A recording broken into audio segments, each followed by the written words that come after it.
हमें लजीज खानों की तलाश हमेशा रहती है। अब आपकी तलाश खत्म हो गई तो चलिए हम आपको ले चलते हैं उलन चाल एसवीपी रोड पर बने मन्नत रेस्टोरेंट में। यहाँ आपको हर तरह के उम्दा लजीज खाने आपकी पसंद से ऑर्डर देकर मिल सकते हैं। गेट टुगेदर हो या birthday parties, wedding anniversary parties हो या एंगेजमेंट पार्टीज या फिर कोई बिजनेस मीटिंग्स, इन सभी के लिए स्पेशियस प्लेस विजिट वंस, आपका अपना उम्दा और लजीज खानों का मरकज मन्नत रेस्टोरेंट।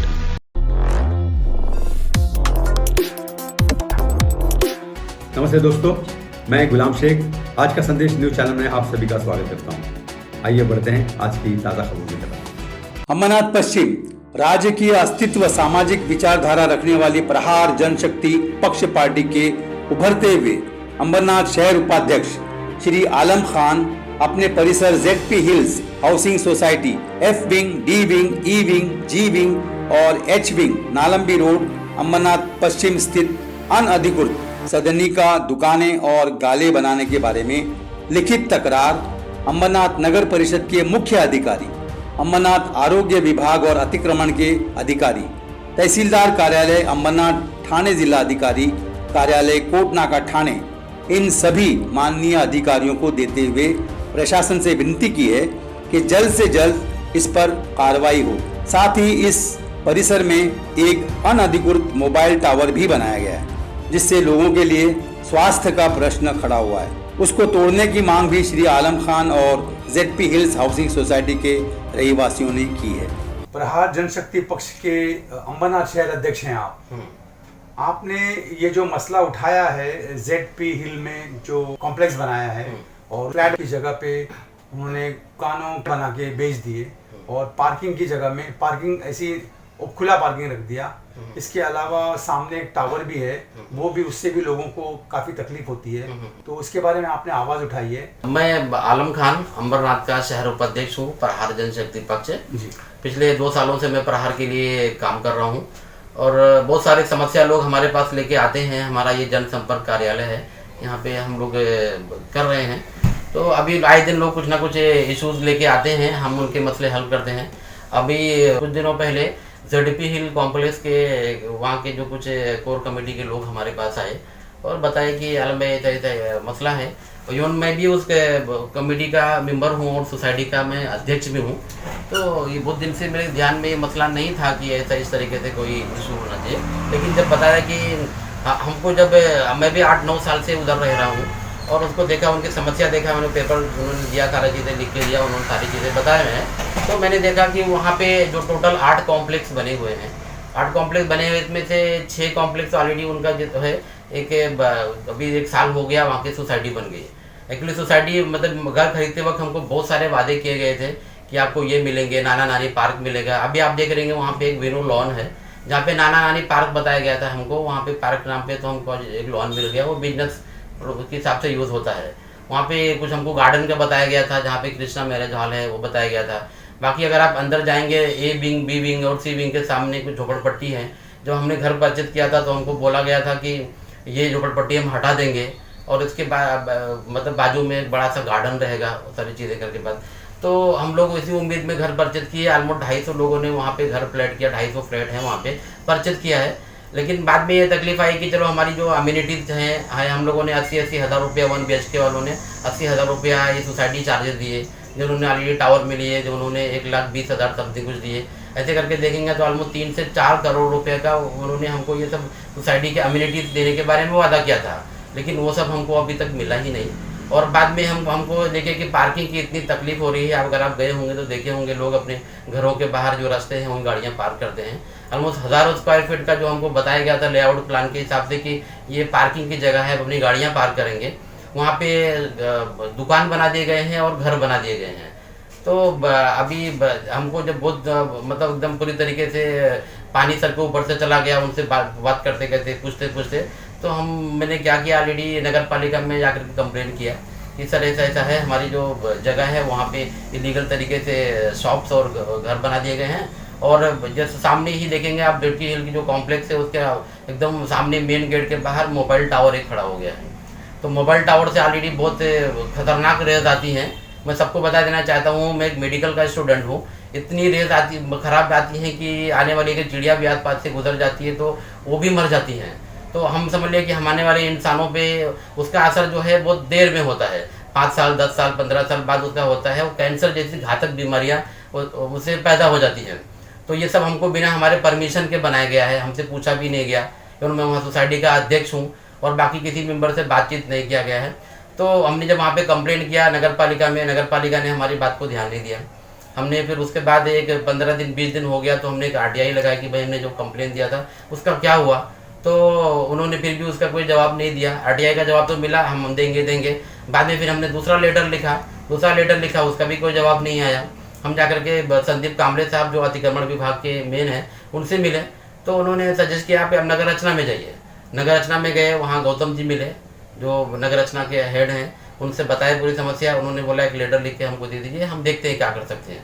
तो वहाँ हमने लेटर दिया, तो बाद में उन्होंने भी बहुत दिन तक उस पर कुछ रिप्लाई नहीं दिया। तो हमने वो सारा लेटर जो पिछले लिखे थे सब लेटर को अटैच करके हमने कलेक्टर के पास भी भेज दिया, जिलाधिकारी के पास भी। तो जिलाधिकारी साहब से वहाँ से प्रेशर आया होगा। बाद में कुछ दिनों बाद नगर रचना और नगर पालिका की तरफ से एक लेटर निकला, एक नोटिस इशू हुआ। जो नोटिस ऑलरेडी यहाँ पे मैं आपको दिखा चुका हूँ। नोटिस इशू हुआ कि ऐसा ऐसा है, वहाँ पे जितने भी इलीगल शॉप्स हैं और जितने भी घर बने हुए हैं, मोबाइल टावर है, वो हम निकाल देंगे। और उन्होंने नोटिस में ये लिखा कि जो बिल्डर हैं उनको 1 महीने का टाइम दिया कि आप खुद से निकाल लीजिए तो है। उसके बाद अगर आप नहीं निकालेंगे तो बाद में हम आके निकालेंगे और आपके ऊपर जो कार्रवाई होगी और जो खर्चा आएगा निकालने का वो आपको ही भरना पड़ेगा। तो हालांकि उन्होंने 1 महीना बीत जाने के बाद उन्होंने कुछ भी उस पर निष्कासित नहीं किया। तो 10-15 दिन हो गया तो मैं नगर पालिका में संदीप कामरे जो अतिक्रमण विभाग के हेड है उनसे पूछा साहब क्या हुआ, हमको बहुत तकलीफ हो रही है। इत्तेफाक से क्या हुआ, उसे 1 दिन पहले हमारे यहाँ पे सोसाइटी में एक गाड़ी भी चोरी हो गई थी। तो पुलिस स्टेशन में पुलिस कंप्लेंट लिखाने गए, लेकिन पार्किंग ना होने की वजह से लोग इधर उधर गाड़ियाँ पार्क कर देते हैं। तो उन्होंने बोला ठीक है, बड़ी मुश्किल से हमने वहाँ पे बैठे बातचीत किए। तो उन्होंने बोला 24 तारीख को हम उस पर अतिक्रमण करेंगे, उसको जो है गलत तरीके से बना उसको गिराएंगे। तो 24 तारीख को बात हो गई। बाद में 24 तारीख को उन्होंने बंदोबस्त वगैरह करके ऑलमोस्ट 30 से 40 पुलिस लेके आए। और आने के बाद उन्होंने क्या किया, सिर्फ मोबाइल टावर को ही उन्होंने उसका जो बिजली कनेक्शन था कट किया और उसको सील किया। और उन्होंने अचानक जब मैंने पूछा कि सर वो जो गाले बने हैं इलीगल उसका क्या, जो घर बने हैं, उन्होंने बोला नहीं CO साहब का ऑर्डर आया है कि नहीं निकालने का। मैं बोला अभी तो ऑलरेडी आप CO साहब ने लेटर इशू किया था, अभी CO साहब कैसे बोल सकते हैं। तो बोला उन्होंने रिवाइज प्लान डाले हैं। अभी रिवाइज प्लान सर ऑलरेडी 10 साल से वो बिल्डिंग बनी हो गई है, रह रहे हैं लोगों को वो वही बोल करके बेचा गया था कि आपका ये पार्किंग है। ऑलमोस्ट हज़ारों उसका मतलब चाहे देखेंगे D विंग हो गया है, E विंग हो गया, F विंग हो गया और GH के अंदर चलो उसकी OC भी नहीं आई थी, उसको मैं मान लेता हूँ कि चलो रिवाइज करेंगे। जो ऑलरेडी बिल्डिंग है 10 साल हो गई बने हुए, लोग उसी नाम पे वही मतलब खरीदे थे कि हमको पार्किंग का जगह है। अभी लोगों के साथ तो कहीं ना कहीं चीट हुआ है। अभी रिवाइज प्लान करके अगर नगर पालिका भी करती है तो नगर पालिका भी निकालती है, किसी उसमें बैठना ही नहीं चाहिए। तो बिल्डिंग में से और किसी ने ऐसा चीट हुआ है उस बारे में कंप्लेंट किया है? बिल्डिंग का चेयरमैन होने के नाते मेरी जिम्मेदारी बनती है। हम लोगों ने कोर कमेटी में जो हमारी मीटिंग हुई उसमें डिस्कशन किया। मैं बोला ठीक है ऑलरेडी जो हमारे पास पूरा चला है, मैं बोला उसका मैं जिम्मेदारी लेता हूँ, मैं जाकर के आगे इस बात को नगर पालिका में बोलता हूँ। तो अभी मैं देखता हूँ कि पूरी तरीके से जो है अभी ये पूरा कोर कमेटी की हमारी लिस्ट है, इसमें मैं आलम खान ऊपर देख रहे होंगे, मैं इसका चेयरमैन हूँ। तो अभी जो मुझे दायित्व गया वहाँ के लोगों ने मुझे क्या था बिन विरोध बिना हमारा काम दे करके हमको अध्यक्ष चुन लिया था। तो मेरी जिम्मेदारी बनती है कहीं ना कहीं, प्लस मैं ऑलरेडी प्रहार से भी जुड़ा हुआ हूँ। उन्होंने लेटर भी दिया प्रहार के नाम पे कि आप हमारी मदद कीजिए। इस तरह से कोर कमेटी पूरा डिसाइड हुआ था। डिसाइड होने के बावजूद मैं आगे बढ़ा तो कहीं ना कहीं ये पूरी तरीके से हमारे साथ चीट हुआ है। और अभी आप देखेंगे बहुत सारे पेपर्स ऐसे हैं, हमको बहुत मांगने के बाद हमको उसी का पेपर मिला और पता लगा कि पानी का कनेक्शन जो है हमारी एक बिल्डिंग का है वो किसी और बिल्डिंग के नाम से अलॉट हो गया है। ऐसे बहुत सारी समस्याएं हैं। गार्डन हमको जो बड़ा बोला गया था वो हमारे मतलब एक छोटा सा गार्डन दे दिया गया है। गार्डन के नाम पे पूरी तरीके से हमको एक झुंझुना थमा दिया गया है, आप उसी में रहो।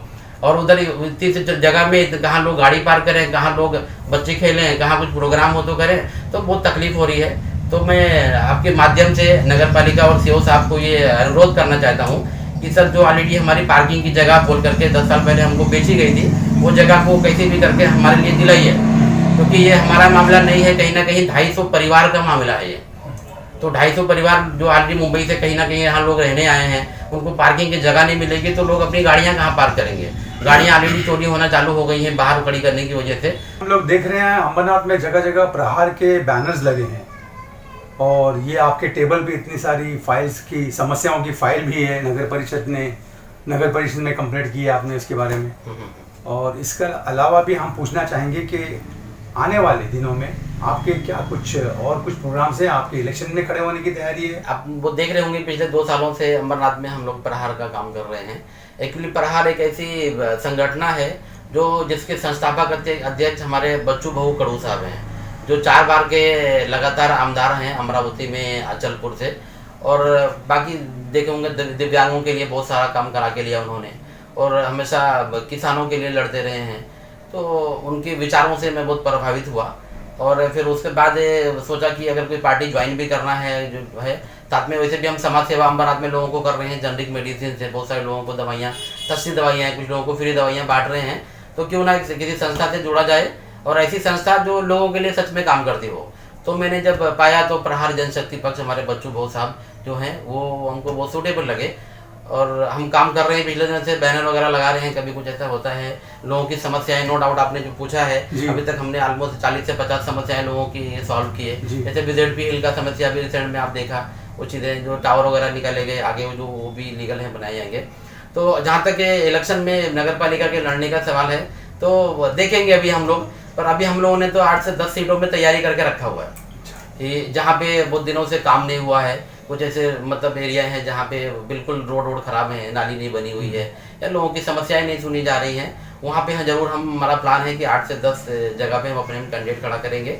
और प्रहार का वहाँ पे एक नगर सेवक होगा जिससे उनकी समस्याएं सुनी जाएंगी और उनके जो मसले हैं वहाँ पे करेंगे। और हाँ, ऐसी जगह से मैं कोई भी कैंडिडेट नहीं खड़ा करूँगा जो नगर सेवक पहले से बहुत अंबरनाथ बहुत सारे नगर सेवक अच्छा काम कर रहे हैं, जो ऑलरेडी मेरे नज़र में है, तो वहाँ से बिल्कुल भी मैं कैंडिडेट नहीं खड़ा करूंगा, क्योंकि काम अच्छा हो रहा है। हमारा मकसद है सत्ता बनाना नहीं है, हमारा मकसद है काम करना, कहीं ना कहीं लोगों की समस्याएं सुनी जाए, तो जरूर हम करेंगे। और जहाँ तक कि आने वाला अभी विधानसभा का है आमदार के लिए, तो प्रहार जैसे हमारे बच्चू भाऊ ने बोला है कि आप लोग तैयारी करो। अभी रिसेंट में पुणे में हमारे 3 दिन की मीटिंग हुई, वहाँ पे बताया तैयारी करो, तो हम तैयारी करे हुए हैं, कैंडिडेट वगैरह भी सेलेक्ट करके रखे हुए हैं। अगर जरूरत पड़ेगी तो हम उसके लिए भी तैयार हैं। अब हम उम्मीद करते हैं कि आने वाला जो आमदार रहेगा अंबरनाथ का, वो प्रहार का आमदार रहेगा, जो बच्चू भाऊ के विचार को लोगों तक पहुंचाएगा, अंबरनाथ के लोगों को पहुंचाएगा। यही हमारा प्लानिंग है। और हम जैसे लोगों की ऑलरेडी 20 से 25-30 हज़ार लोगों को अभी तक दवाइयाँ, जेनरिक दवाइयाँ लोगों को सस्ते में दे रहे हैं, तो उनके पास भी हम जाएंगे, भाई हम ये कर रहे हैं, अगर आप हमको सपोर्ट करेंगे आगे, तो हम अगर आमदार बन गए हमारा, तो हम कोशिश करेंगे कि आपके लिए हॉस्पिटल ही हम फ्री कर दूँ, आपके लिए दवाइयाँ, मेडिसिन वगैरह जो बहुत सारी हैं वो मैं बहुत ही सस्ते दामों में या फ्री आप कॉस्ट हो सकता है तो उसके थ्रू कर सकता हूँ। लेकिन आपको पूरी जो आपके मूलभूत सुविधाएं हैं वो जरूर मिलेंगी।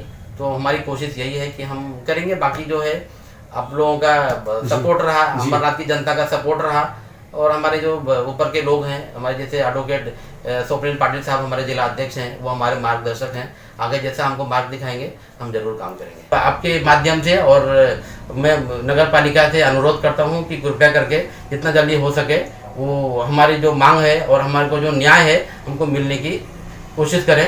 धन्यवाद। जय हिंद, जय महाराष्ट्र।